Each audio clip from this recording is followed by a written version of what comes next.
So with that, I think we are at our starting time. So I'd like to welcome everyone to the session, Bringing Mindfulness into Your Workday. I hope that most of you had a chance to hear Dr. Nutt's keynote. It's really inspiring, and it's exciting to have all of you with us today.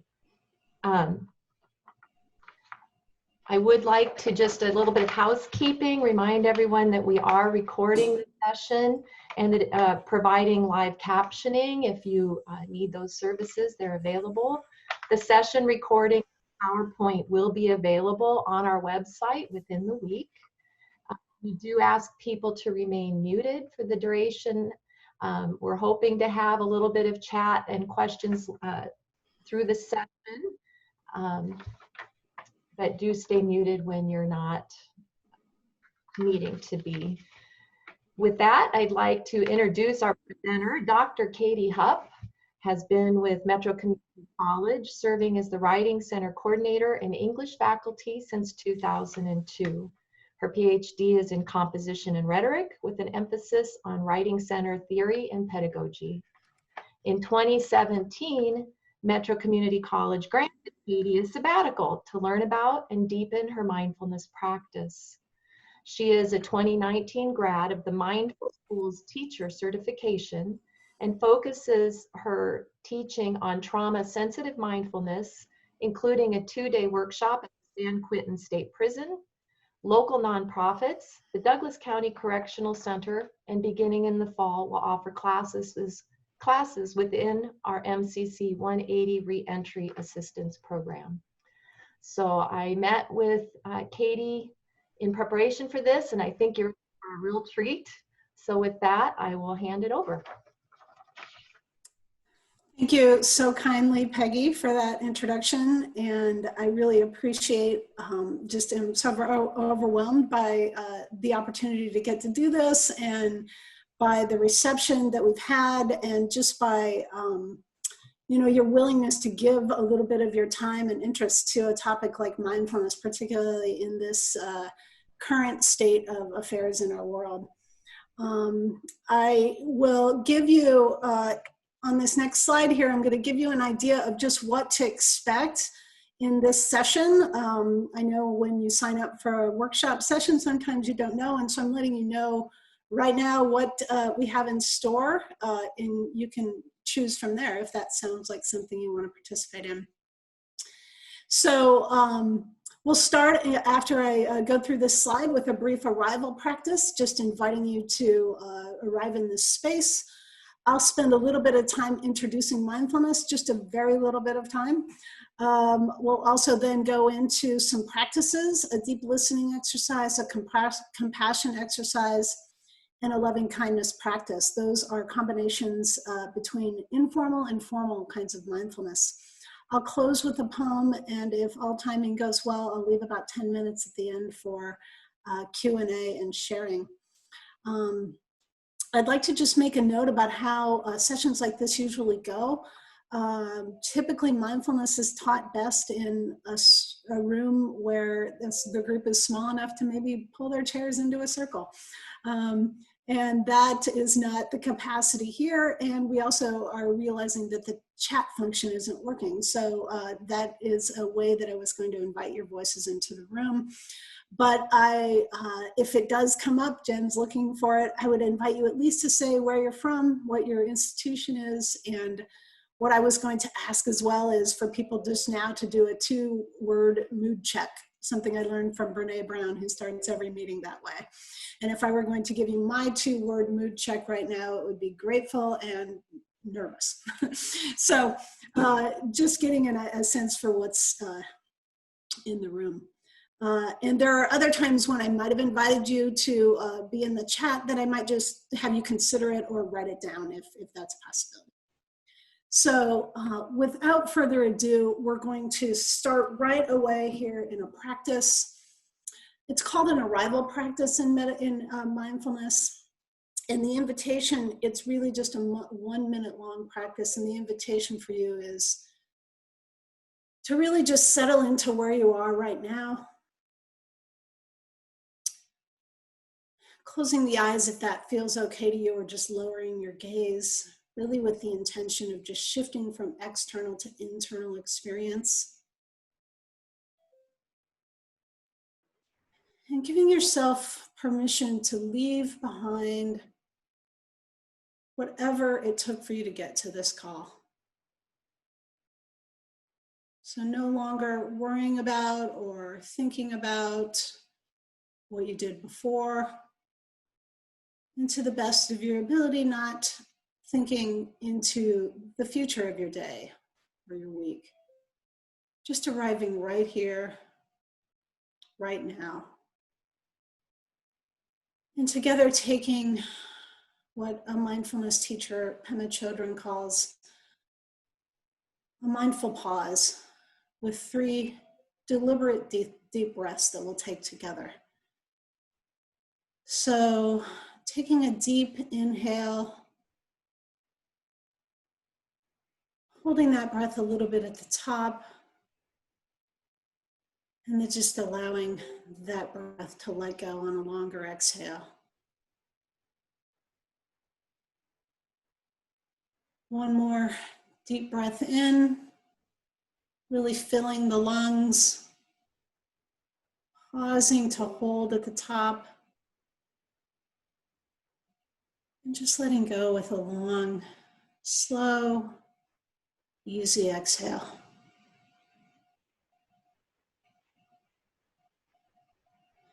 And then one final breath together, intentionally breathing in, holding for just a moment, breathing in acceptance, and exhaling, letting go. Letting go of what no longer serves you, and just sensing into this moment right here.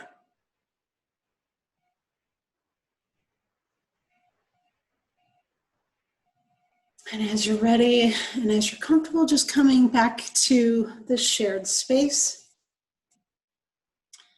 Maybe noticing how that feels, if that feels any different than you felt 1 minute before that.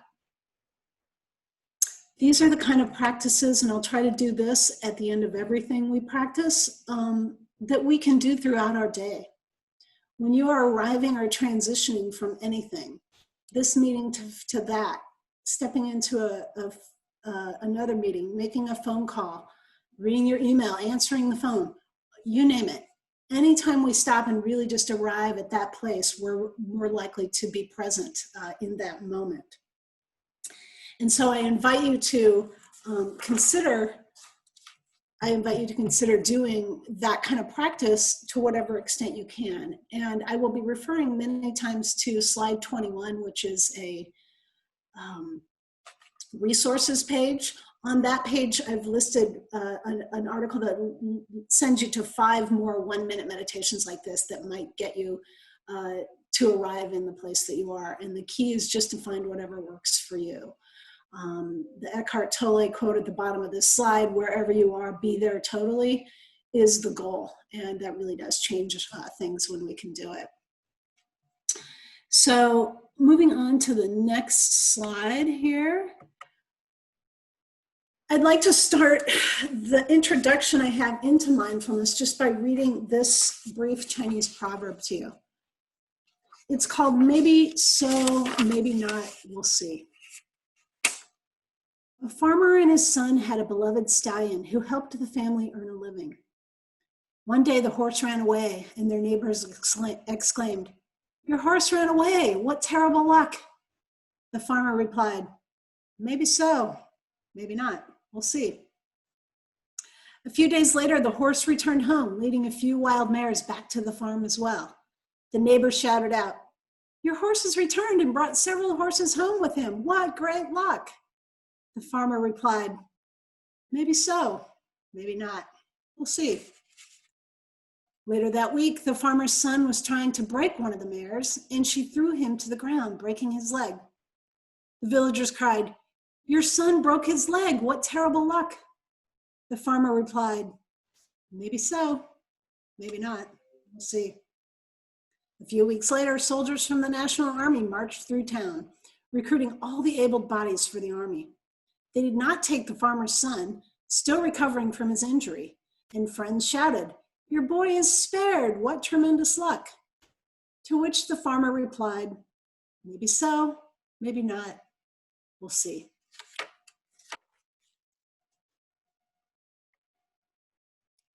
One of my favorite things about mindfulness is this notion that everything is your teacher. If we had a small group or if we had chat, I might ask you to say, what do you think that means? What is the farmer teaching us?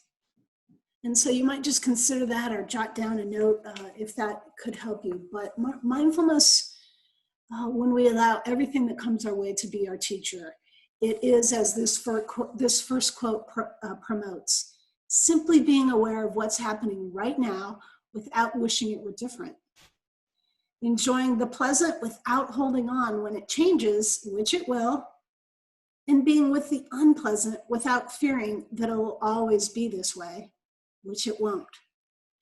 That's a good comforting thought right now, especially when we think everything might always be this way. It really won't. And the impermanence of things is something that you really practice with in mindfulness.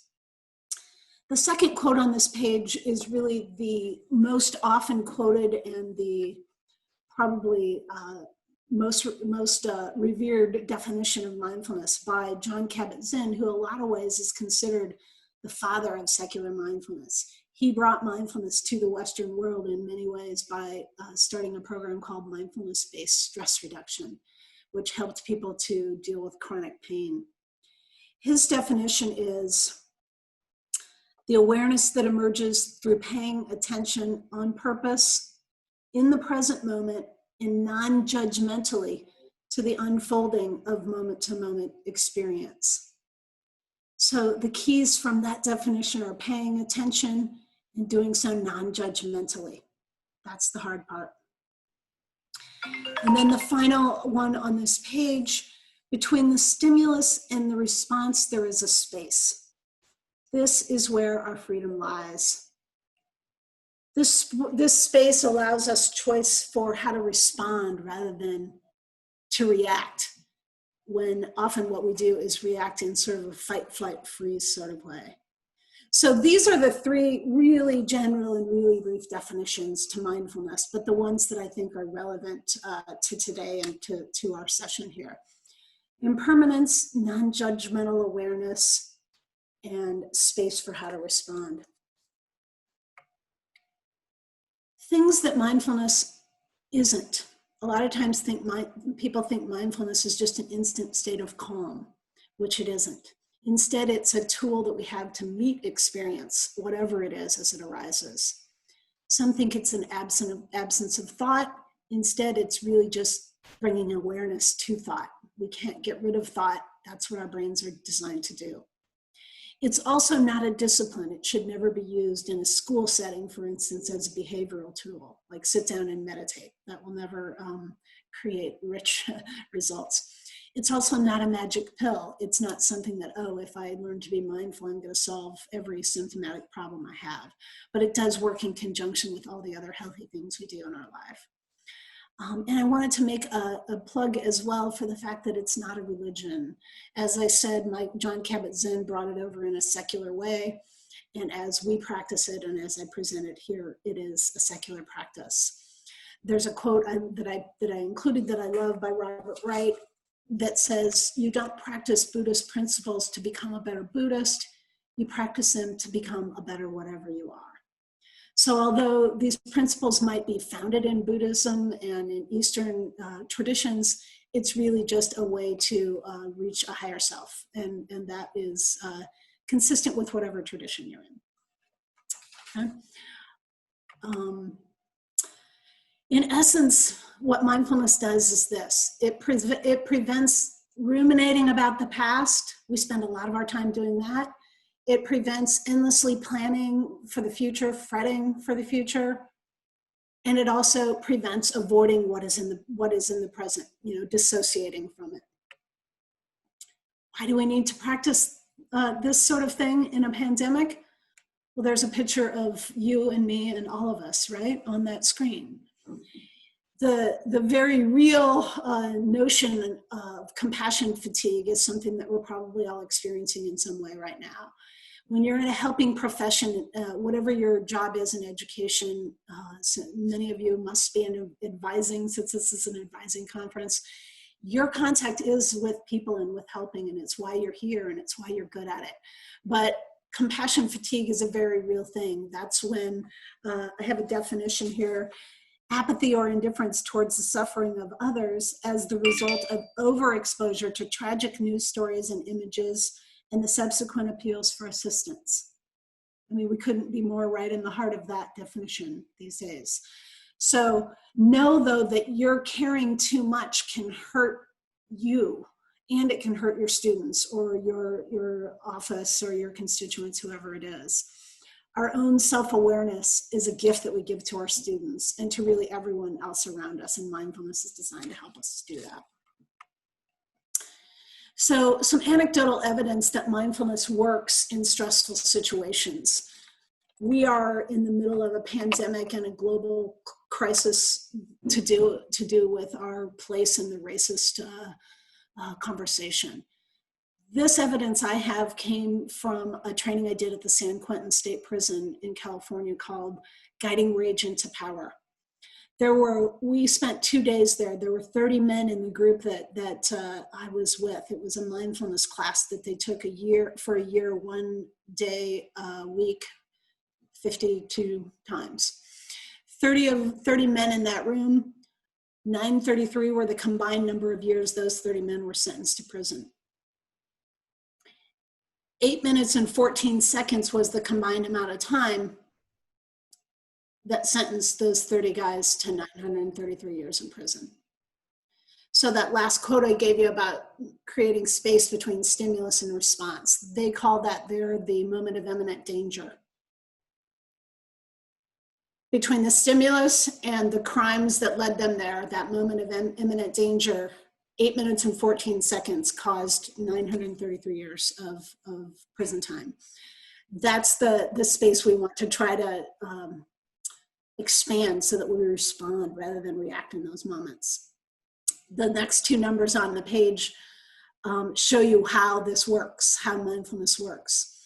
113 men in the 6 years that this program had been in place at the time had both graduated from the program and been released. Most of them are in for life, so they will never be released, but their motto is free yourself while you're inside, which mindfulness does have a capacity to do, no matter what you're trapped in. So 113 guys had been both released from prison and graduated from this program. 0% recidivism. Now in California, the recidivism rate is 67%. 0% in 6 years returned to prison. And if we spent the whole second day with one of these men, and he credited entirely to this class and to mindfulness. So it's a see for yourself kind of thing. You know, you have to feel it yourself, but there is a lot of good proof that it works. There's also these scientific benefits, which I'm not going to go into detail on. There's a video at the end on the resource page that might help you with this as well. But there's all sorts of things that prove that it reduces symptoms in these areas. It changes our biology and it changes our brains. We literally can change the track of our brains. Cells that fire together, wire together, and mindfulness helps us to change the conditioning to more, skillful means. And keep in mind that was so short of an introduction, but keep in mind that if you have questions at the end, we'll try to address them. I also give you my email address and can continue the conversation with you there if this isn't long enough. So I'd like to spend some time now actually putting these things into practice so that you get a feel for what we're talking about. The two sets of practices that I hope we get to here, the first one's a deep listening exercise. The second one is a meditation. So the first one's more of an informal practice. The second one is more formal. The deep listening exercise will go like this. I'm going to break you into, oh shoot, that doesn't even show breakout rooms. That's a problem.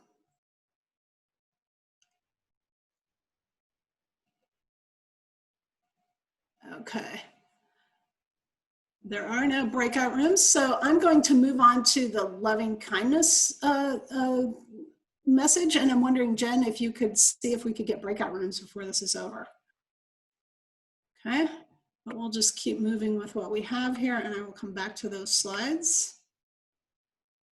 Okay, so the next exercise is actually one that if you do have something to write with, you might jot something down. If not, this is something you can definitely think in your head. So mindfulness, a big part of mindfulness is cultivating the kinds of qualities that bring kindness into the world. Compassion is at the beginning of that training for me. And compassion needs to happen both for ourselves and others. So I'd like to ask you just these 3 questions and then go into a brief practice maybe about how these feel. So the first question, whether you're writing or whether you're just thinking through this response, imagine somebody who is in serious distress. Someone you love has come to you and is in a really bad way, agitated, stressed, just whatever is not going well, and they come to you. How do you respond to that person? What do you say to that person? What is your tone of voice? What do you do in that moment when someone comes to you in a high state of distress?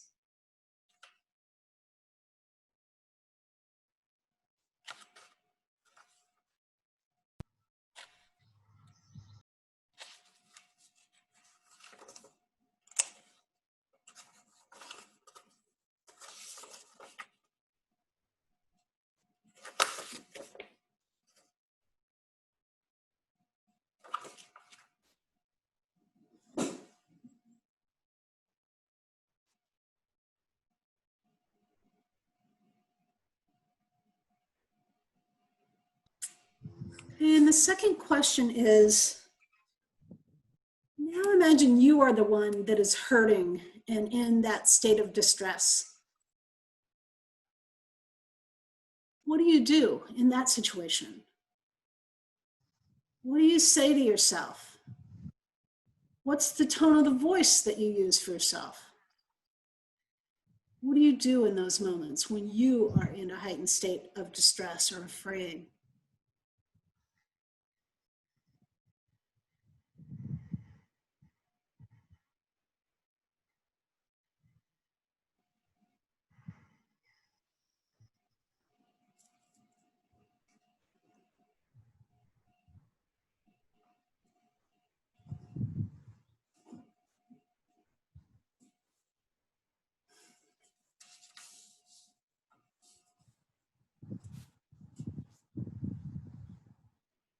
And the third question is,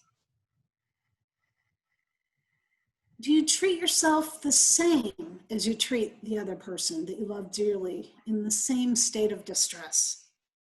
And if not, what's different?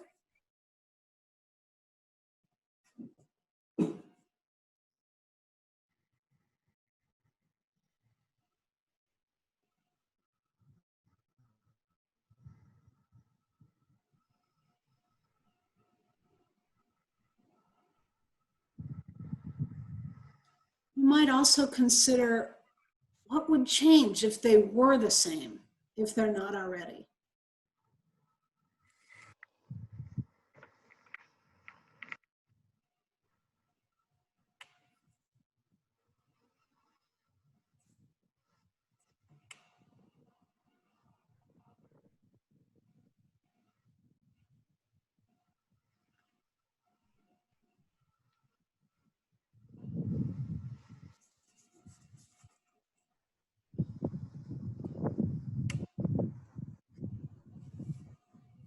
So this would be a moment where we would have some sort of sharing and sort of talk about how did that feel, you know, and is it the same? And if it isn't, why not? You know, and how would that be different? So imagine having that conversation right now. But usually it goes in the way that it probably would go here. And that is that, no, I don't say the same thing to myself. And no, I don't have the same kind and loving tone of voice. But the truth is that in order to have that sort of kind and loving and true response to other people, you have to have it for yourself as well. You'll be even better for them. You know, you'll be able to show up even more compassionately for them. So with that, we're going to just dive into a practice, and this is more of a formal meditation where I'll be guiding it. And so it's designed to take 10, 15 minutes. And so maybe what I'll do is I'll guide you on this and explain it, and then I'll just tell you how the listening exercise will go. You can use that as homework. So for this exercise, loving kindness is a practice that you can take throughout your entire day. It's really, I'm not going to give too much upfront explanation of it, but know that its spirit is to feel and emit goodwill. Not to go out and change something or somebody, but to just come from a place of kindness, compassion, and goodwill. And so we'll practice here just a minute. So I encourage you to sort of settle in again as we did for the arrival practice if you were on the call at that time. This time I will actually guide the practice, beginning it with a bell and concluding it by reading a poem and then the sounding of the bell again. And these bells, as I have been practicing in COVID, don't sound near as lovely over Zoom, but we'll give it a whirl. So I will give the sound of the bell and then guide you in this practice.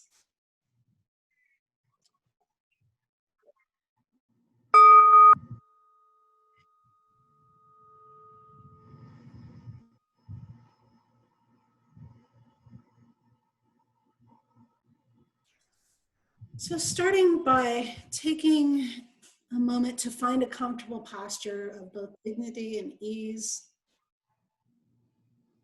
Sometimes in yoga, they might call this uptight, upright, but not uptight. If you can, having both feet flat on the floor. Maybe sensing into the support beneath you, whether it's a chair or a couch, ground. And allowing the eyes to close if that feels supportive, or just softening your gaze to a neutral spot. Letting yourself be just as you are.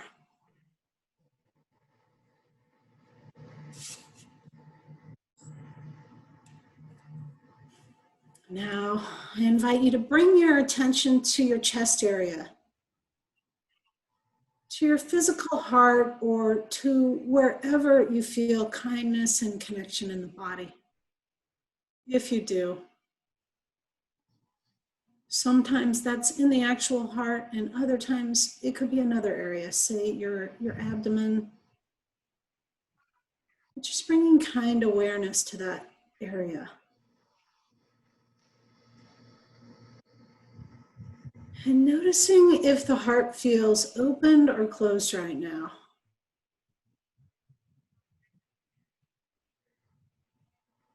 The intention in this practice is to open the heart for a friendlier stance towards others.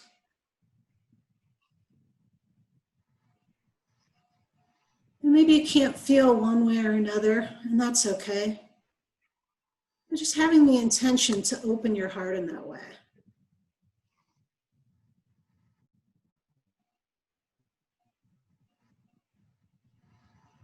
And now I'm inviting you to bring to mind one person you feel a deep connection with. Perhaps it's the person you considered or wrote about for the previous exercise, a loved one, a friend, a colleague. somebody who you have a deep affection for, who was kind to you. Don't get hung up on who to consider. But whoever it is you've decided, imagine that person sitting right here with you.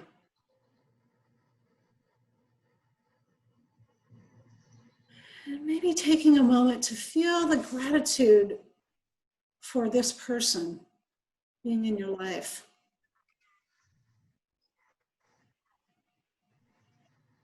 Maybe recalling something that this person did for you, or some kindness this person showed you.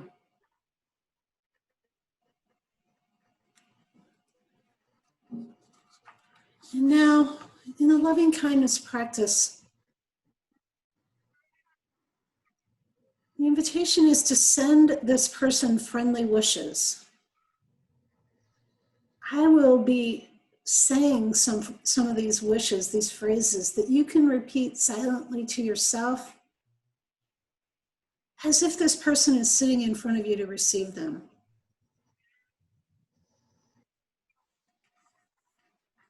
So with this person that means so much to you in your mind, silently repeat these phrases. May you be free from inner and outer harm.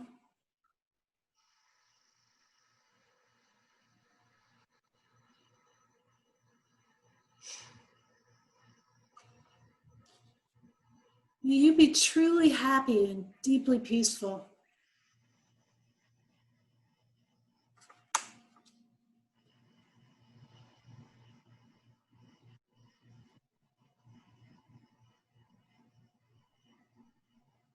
May you accept yourself completely, just as you are.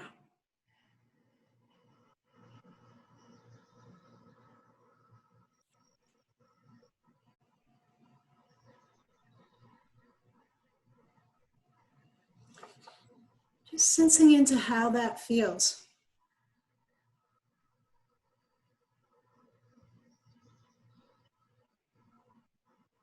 And this time imagining that same person still sitting here across from you, sending those same wishes to you.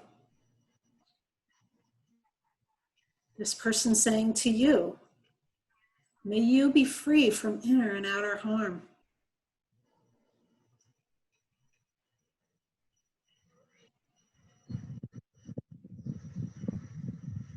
May you be truly happy and deeply peaceful.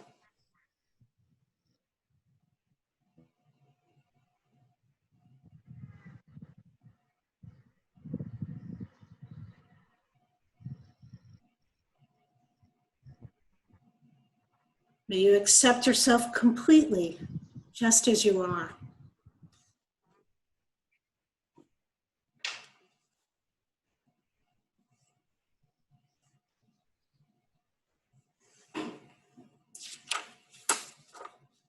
Sensing into how that feels.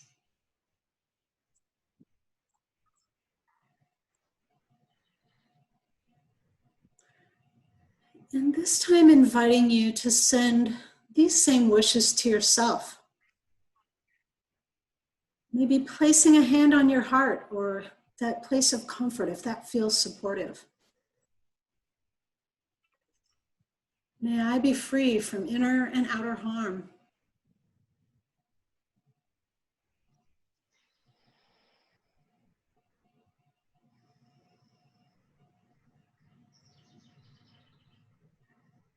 May I be truly happy and deeply peaceful.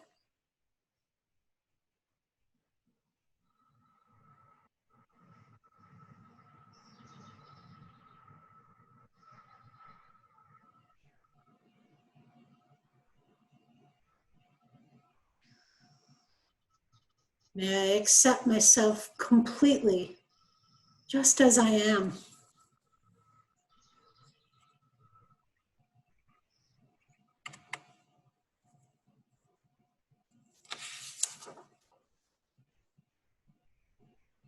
Now just gathering up these wishes for yourself. These wishes for safety, happiness and ease. Just allowing yourself to savor these kind wishes. And just getting a sense for how they feel in the body.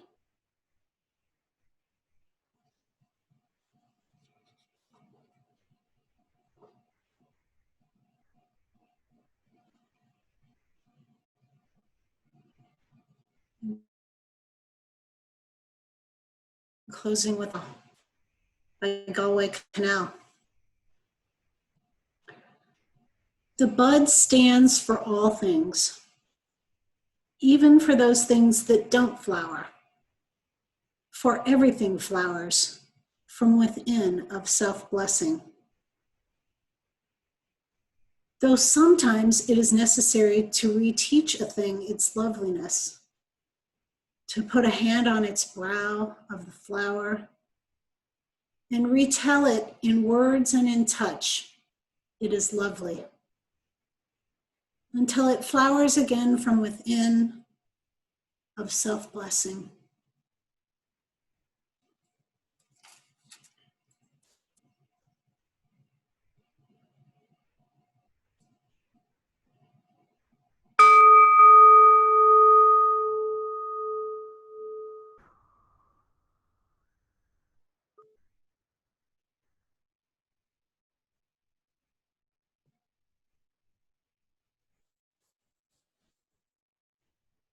Now just taking a moment at the end of this and any practice you do to just sense into it. That's sort of how that feels.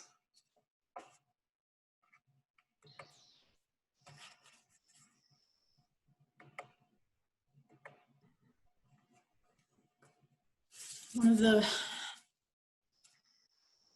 probably biggest proponents of and most profound teachers of loving kindness practices, Sharon Salzberg. And I've listed a book at the bottom and on the end, at the end, that tells you more about that practice. But this quote she offers here tells us a little bit about what it is. Compassion is the recognition that conscious or unconscious happiness is the cause of so many difficult behaviors.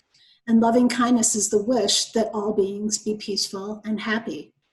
When we bring these qualities to work with us and remember to keep our hearts open, even in challenging situations, we promote not only our own well-being, but the happiness of our colleagues as well. So loving kindness is a practice. This is actually a little anecdotal story. I was fortunate enough to be at a conference where Sharon Salzberg was presenting. And one of her things that she writes in a book by the title Loving Kindness is that everywhere she is when she's waiting, she sends loving kindness to the people around her. So I not only try to practice that, but I had the lovely serendipitous moment to be the only person in the elevator with Sharon Salzberg at one point. And I thought, I wonder if she's sending me loving kindness. And I sent it to her just the same. But we can really use this at work. I do this throughout an entire English department meeting. I send loving kindness to all those around me and to myself, or any other situation where maybe things are contentious or you're annoyed that you have to wait or something else. When you soften it with loving kindness, it really changes how things go. So let's see how we're doing on time here. I'm going to let you know we're about 20 minutes to the end. Okay. And if you want to try managing questions, I'm happy to help you try and do that without the chat. So, but you're about 20 minutes. Okay, I appreciate that. So I think what I'm going to do in the absence of the breakout room is just explain the listening exercise and invite people to do this on their own in life because it works as well. And then I'll close by reading a poem, and then Peggy maybe we'll just open it up and tell people to shout out questions. Does that sound like a plan B? Sounds like a plan. Okay. Okay, so I'm going back to the listening exercise here. I apologize for the blips, but it all should work. So this deep listening exercise is another one that in part I got from Sharon Salzberg. It's something I would highly encourage you trying to do with someone on the outside as an actual exercise. What I would do is I would break into groups of 2, and one person is the speaker and the other person is the listener for 2 minutes, and it's timed. The speaker's role is just to speak genuinely from his or her or their heart. And I will give a question, which I'll tell you at the end, but that person really just gets to speak freely and genuinely. The listener then, your job, if you're the listener, is just to hold that space for the speaker. Not to respond, not to judge, not to fix, not to interject, not to take over the conversation, all the things that we're usually inclined to do, but to really just hold it with compassion. And paying attention in both of those roles to how that feels. At the end of that exercise, I'll ask people, what was it like to be the speaker? What was it like to be the listener? And what we really learn is that we're bringing awareness to our way of being in conversation, which is a lot of our days, right, is in conversation with someone. And if we are fully present as the speaker, we say what's on our mind, not what we are worried about saying next. When we are fully present as a listener, we really hear what that other person is saying without just waiting for our turn to speak. So that's a very good exercise that profoundly changes the way we see ourselves in communication situations. The question that I ask, and particularly now in the middle of a pandemic, the question that I choose to ask, this comes from another mindfulness teacher, Thich Nhat Hanh, in an exercise called What's Not Wrong? So the question I would ask you in 2 minutes to respond to is, what's not wrong? Okay? That's not usually the way we get that question, right? We usually get, hey, what's wrong? You know, because we see that. But instead, this is a question of really just bringing your awareness and attention to what's going right in this moment. And that, you might have noticed on the slide that I introduced, the practices was connected to gratitude. Our lives, particularly in stressful, contentious times, we happen to be experiencing that globally right now, but in your own life as well. When you are in some sort of deep or dark place, one of the best ways out is to find ways to express gratitude. Find what is good. And the beautiful thing about this exercise is there always is something good. You know, Peggy mentioned in the intro that I teach in the Douglas County Correctional Center. We always offer this exercise, and they are blown away that they can think of something good, because life is pretty not good for them at that point. But then it turns into this beautiful discovery of really what is okay. Another definition of mindfulness, if we had longer to talk about it, is our fundamental okayness. Right now in this moment, and that's really all we ever have, that's what mindfulness is bringing us to, is this moment, we're really usually fundamentally okay. And this is just an invitation to bring attention to that. If I were going to give another bit of homework, it would be try to keep yourself a gratitude journal. I started keeping a gratitude journal myself when I was going through a divorce, when I didn't have a lot that I thought I had to be grateful for, and it literally pulled me out of it. And that was 7 years ago, and I write 10 things every night. And it really gets me to start looking for things in the day that I'm grateful for rather than things that are bringing me down. So I invite you to consider that as well. This would be an awesome time for questions as well, but I'm going to just conclude by reading a poem for you that really sums it all up, and then we'll see what we can do about getting some questions in the room. So, letting go. It's one of the hardest things that we have to do, but it is at the foundation of mindfulness. And I'll read this poem, and I also include a link to it on the resources page. So it's called Let It Go by Donna Faulds. Let go of the ways you thought life would unfold. The holding of plans or dreams or expectations, let it all go. Save your strength to swim with the tide. The choice to fight what is here before you now will only result in struggle, fear, and desperate attempts to flee from the very energy you long for. Let go. Let it all go and flow with the grace that washes through your days, whether you received it gently or with all your quills raised to defend against invaders. Take this on faith.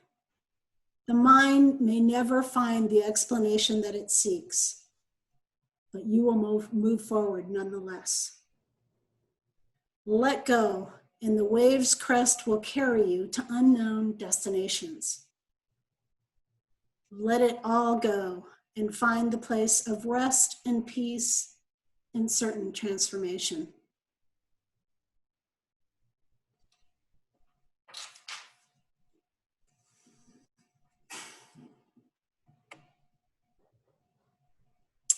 Before we go here, I'm just going to go straight to the resources page and walk through that for a second, Peggy, and then we'll go back to questions. So there are, whole bookstores full of mindfulness things, and the internet's chock full of it all right now in the middle of the pandemic as well. But I thought I would share with you just some things that you might be interested in that might help you get started, that I thought were relevant to our context right now as educators in the middle of a pandemic. So the books, Mindfulness for Teachers, Simple Skills for Peace and Productivity in the Classroom. That is, it has little kids on the front page, but it's not just for young children. And I would say it's not even just for teachers. It's really about cultivating a space of mindfulness in educational realms. The next one, The Way of Mindful Education, Cultivating Being in Teachers and Students, is just amazing. And that one includes a lot of exercises that you might be able to incorporate in your own life or with your students or your staff. The video, the Scientific Power of Meditation, it's very short, but it gives you a really good idea for the science lovers in you that this is a viable practice. The TED Talk I'd like to point people to as well. It's really awesome. It's about 14 minutes, but it talks about compassion fatigue, and I think it'll resonate with a lot of you. The talk and the guided meditations that I list by Rick Hansen is on the right side. He's a neuropsychologist who is also a mindfulness expert, and he's really doing a lot of the brain work. But he talks specifically, and I think beautifully, about resilience. And that's something I think a lot of us could be building now in ways that not only are good for us so that we can show up for others, but that we can then resonate that for others as well. And then the article on the mini meditations, that's like 5 things you can do in 1 minute during your workday. And the invitation is just to find what works good for you and to just make it become something that you do. Someone in my work, we did a retreat, really a workshop in the Writing Center, a full day workshop. And the next day we came back and said, well, how can we do this? And she said every time she dries her hands in the bathroom, she just, takes those 3 deep breaths. And then brings herself back to the space rather than, and now that we're washing our hands many more times a day, that'll be a beautiful mindful practice.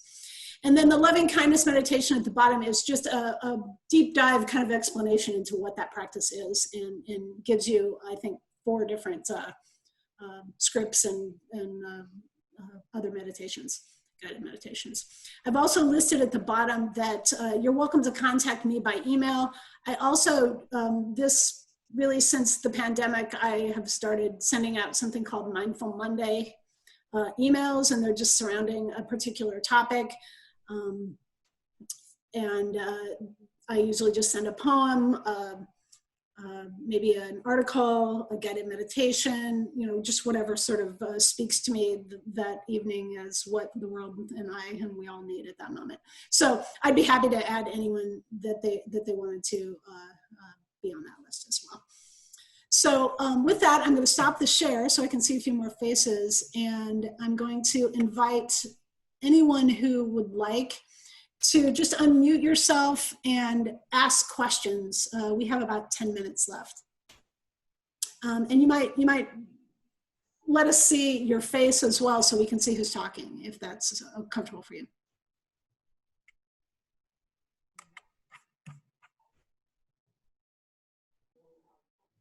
So great to see all these people. This is awesome. I couldn't see anybody's faces, but about 3 with the PowerPoint. So what a delight to see you all here. Any questions or really observations, if there's anything you'd like to share about the practices that we did, or how you could take this into work, or how you do take it into work, teach us. Yes, Gloriela, is that how you pronounce it? Yes, you did perfectly. Perfect. Awesome, awesome, thank you. Hi, thank you for your presentation. So we work with people, and I know that for most of us, and for our students probably too, COVID-19 has been a period of time where our stress levels has increased, multiplied probably. What would you say that it will be from the exercises that you have taught us, or other exercises that what would be something that you would recommend for advisors to utilize in their daily living? Like when we are interacting with our students and we have a stressful day, what will be one thing that you will recommend for us?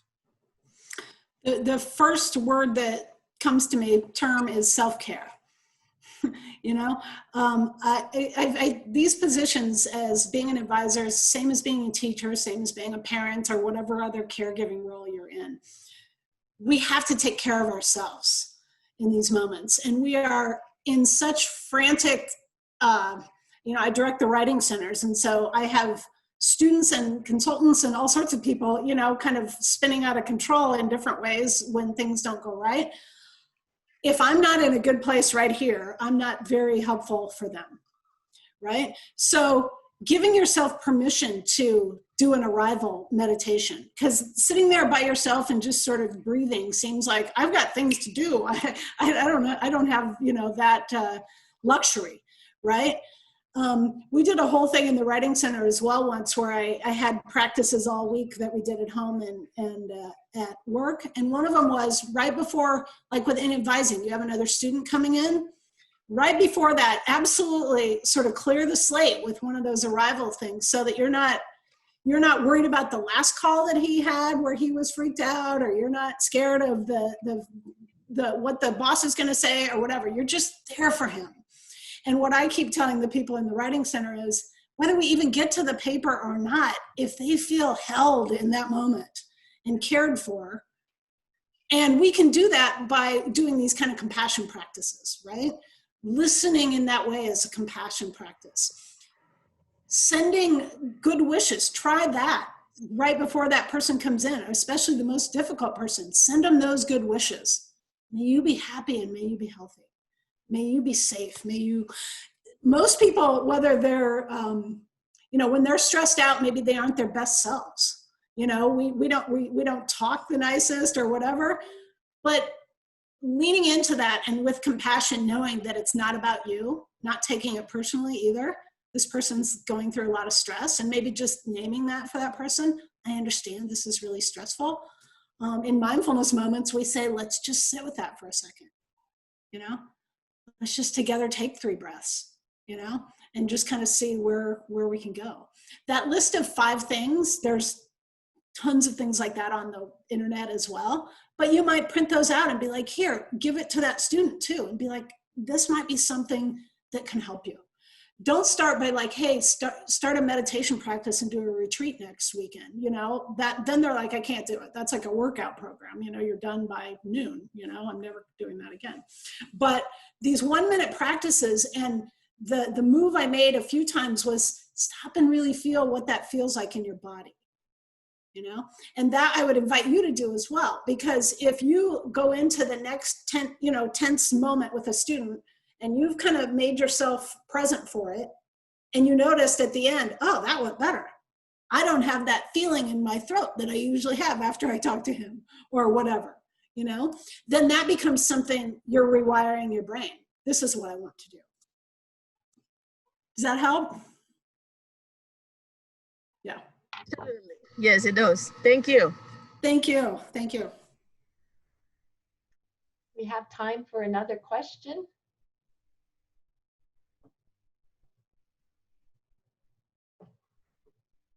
Or observation, you know, you're welcome to just share something you know. Hi, my name is Alejandrina. I just wanted probably just to add about the compassion, how you're saying it. But you said something very important with this self-care. I guess we have to first take care of ourselves to be able to help others. It is very important that we do simple things as taking a long bath, you know, giving ourselves a massage, or read a book quietly, or take a nap, you know, something like that, in the sense of like we are, for me, it's always like, I think as advisors and people that work with other people, we over listening to people's problems. People's, you know, are very stressful, and sometimes we realize, man, my life is not as hard as other people. But because we are pretty much like a sponge getting all that information, we tend to, you know, get some of that stress. So we need to also try to gain a way to release it, whether it's, you know, meditation, whether other people pray, whether other people, you know, go for a walk, whatever it is. Make sure that we do take care of ourselves first, because otherwise your bucket is overload, and then it's really hard to help others. So I would say do some of that, as, you know, to be able to help and be compassionate with others. Thank you so much that for naming that in that way, because it's very real. It's what your experience is, to become a sponge. I love that that name.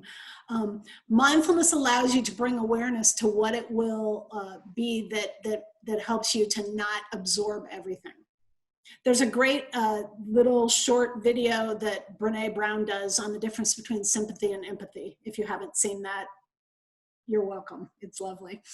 Look that up. But mindfulness is bringing awareness and giving yourself permission to do those things that that make you better when you show up. So the bringing awareness is understanding. That's kind of what I was saying when I was like, well, understand what that feels like in your body. Like for me, when I get into my chair with my morning drink after I've walked the dog for an hour, it's like, this is my time, right?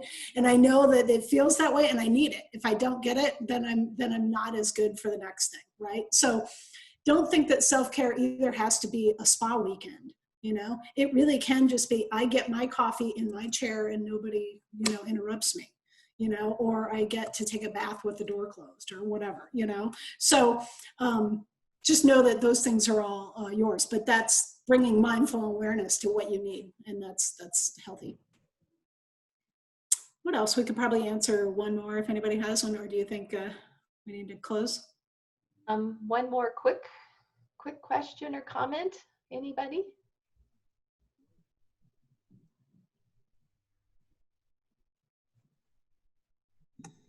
I was just going to say the bringing awareness, kind of the compassion part. So I think it was interesting for others compared to yourself. So I think that's a good reminder, especially with what we do every day. So thank you. You're welcome. Is it Josie? Yes. Yeah, thank you. Thank you. And we need to come back to that time and time again. I took a 8-week intensive mindful self-compassion class at the end of last year that I went in going, well, I'll be able to teach people how to do self-compassion. Oh, it turns out we all really need this all day, every day. you know, and it does take a little bit of permission. So remembering, particularly in these lovely helping professions that you're all in, that that you need to offer that to yourself. And really it should be the same. I'm sure you're lovely with your students. You should be able to say, I'm that lovely with myself. So with that, I'd like to just wrap up a little bit. I'd like to thank you, Dr. Hupp, for the time you spent putting this together and preparing it, and what an amazing example of being in the moment and dealing with the little glitch of not having the expected chat. Giving us permission to stop and breathe, take care of ourselves, tools for sending those good wishes to others. The question, what's not wrong, I think is beautiful. I want to thank our Zoom tech, Jen Schutz in the background, has been dealing for the last hour with what's wrong, trying to fix the chat function. So thank you, Jen. But what's not wrong is that we still had an hour together and learned some really valuable things. So Dr. Hupp, I'd really like to thank you for sharing that, and for all of you for attending. The next session begins at 11, and it is the student panel. So I hope you all enjoy the rest of the conference. And again, the PowerPoint and the recording will be available on our website within the week. So. Well, and I thank you all so much for coming and spending this time. And maybe let's unmute and do that awkward bye-bye, everybody. Okay. Bye, everybody. Bye, everybody. Thank you so much, everyone. Bye. Have a good day. Thank you. Bye, everyone. Thank you. Enjoy the rest of the conference. Thank you, Katie. You're Thank you. welcome. Thank you all. Thanks. It was great.